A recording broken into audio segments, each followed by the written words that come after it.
افیونی کی جنت، تحریر شوکت تھانوی صاحب کی ہے۔ میر صاحب نے اپنے دونوں گھٹنوں کے اندر سے سر نکالتے ہوئے کہا، بھائی سچ تو یہ ہے کہ غنیمت ہے کہ ہم صورت یہاں دو چار بیٹھے ہیں۔ چند روزہ زندگی خدا اسی طرح کاٹ دے، پھر مرنے کے بعد تو خدا جانے ہم افیونیوں کا کیا حشر ہوگا۔ مرزا صاحب نے، جو اپنی پیالی کے اندر گویا خود ہی حل ہو جانے کی قریب تھے، خفیف سا ابھرتے ہوئے کہا، مرنے کے بعد کیا حشر ہوگا؟ اما جنت میں ہم افیونی نہ جائیں گے تو اور کون جائے گا؟ ہم نہ کسی کے اچھے میں نہ برے میں، نہ ہم کو چوری سے مطلب نہ کسی اور برے کام سے، بس ایک گوشے میں بیٹھے ہوئے اپنے کام سے کام رکھتے ہیں۔ ہم کو تو سچ پوچھئے گناہ کرنے کی ہی مہلت نہیں ملتی، اور یہی سب سے بڑا ثواب ہے کہ انسان گناہ نہ کرے۔ پھر بھلا جنت ہمارے لیے نہیں تو کیا ان لوگوں کے لیے ہے جو پنک کو تو برا پھر بھلا جنت ہمارے لیے نہیں تو کیا ان لوگوں کے لیے ہے جو پنک کو تو برا کہتے ہیں مگر دنیا بھر کی روح سیاہیوں کو نہیں دیکھتے۔ خان صاحب نے طلسم ہوش ربا کی جلد کے اندر سے نکلتے ہوئے فرمایا، سچ کہتے ہو بھائی مرزا، ہم تو واقعی جنتی ہیں، 16 آنا جنتی، اور جو ہم کو جنتی نہ سمجھے اس پر اسی کالی گولی کی مار پڑے۔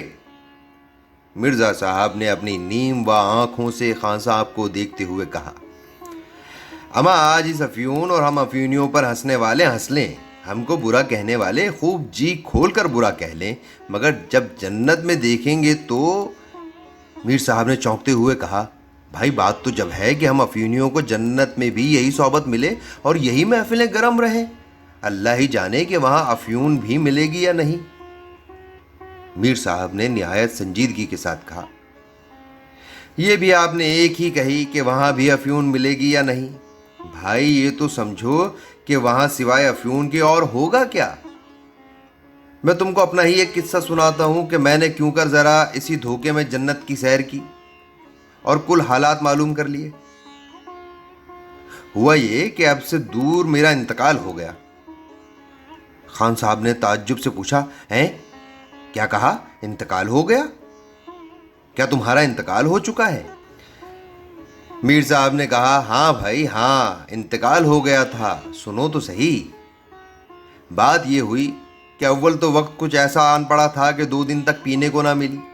ایک غیرت دار افیونی کے لیے یہی موت ہے۔ دوسرے ایک عجیب دھوکہ یہ ہوا کہ میرے ہی محلے میں میرا ایک ہم نام کلئی گر رہتا تھا، اس کو ہوا سرسام، مگر نام کے دھوکے سے روح میری قبض کر لی گئی اور فرشتے مجھ کو لے کر سیدھے جنت میں پہنچے۔ بس کچھ نہ پوچھئے کہ میں نے وہاں کیا دیکھا۔ سب سے پہلے تو جنت کے دروازے ہی پر میرا پرانا دوست منجو، جس کا 3 برس ہوئے انتقال ہو چکا ہے، ملا اور مجھ کو دیکھ کر تعجب سے پوچھا، ارے بھائی میر صاحب تم کہاں؟